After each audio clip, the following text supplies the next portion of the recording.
अंतरिक्ष अनुसंधान संगठन यानी कि इसरो ने सोमवार सुबह भू स्थिर उपग्रह प्रक्षेपण यानी GSLV से नेविगेशन सैटेलाइट नाविक NVS-1 को प्रक्षेपित कर दिया।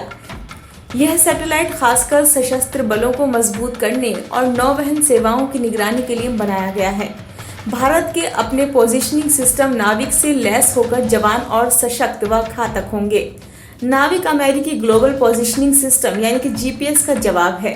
नाविक का इस्तेमाल स्थलीय, हवाई और समुद्री परिवहन, लोकेशन आधारित सेवाओं, निजी गतिशीलता, संसाधन निगरानी, सर्वेक्षण और भूमिगत वैज्ञानिक अनुसंधान, समय प्रसार और आपात स्थिति में किया जाएगा।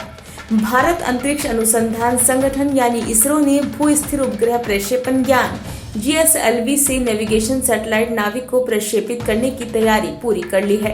वैज्ञानिकों ने सोमवार को प्रक्षेपित किए जाने वाले सैटेलाइट के लिए 27.5 घंटे की उल्टी गिनती रविवार सुबह 7:12 पर शुरू की थी। नाविक अमेरिकी ग्लोबल पोजिशनिंग सिस्टम GPS का जवाब है। नाविक भारत का स्वदेशी नेविगेशन सिस्टम सेवाओं की निरंतरता सुनिश्चित करेगा। GPS की तरह ही काम करने वाला ये सैटेलाइट भारत और मुख्य भूमि के आसपास करीब 1500 किलोमीटर के क्षेत्र में तात्कालिक स्थिति तथा समय संबंधी सेवाएं प्रदान करेगा। नाविक को इस तरह से डिजाइन किया गया है कि सिग्नल 20 मीटर से बेहतर, उपयोगकर्ता की स्थिति और 50 नैनोसेकंड से बेहतर समय सटीकता प्रदान कर सके। इसका इस्तेमाल स्थलीय, हवाई और समुद्री परिवहन, लोकेशन आधारित सेवाओं, निजी गतिशीलता, संसाधन निगरानी, सर्वेक्षण और भूगणित वैज्ञानिक अनुसंधान, समय प्रसार और जीवन सुरक्षा चेतावनी प्रसार में किया जाता है।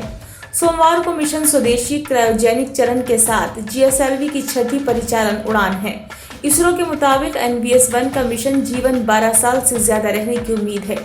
नाविक SPS सिग्नल अमेरिकी global navigation satellite system signal, GPS रूस से ग्लोनास, यूरोपीय संघ के गैलीलियो और चीन के बेइडो के साथ इंटरऑपरेबल है। सतीश धवन अंतरिक्ष केंद्र के दूसरे लॉन्च पैड से 51.7 मीटर लंबा GSLV अपनी 15वीं उड़ान में NVS-1 नेविगेशन सैटेलाइट को लेकर रवाना होगा।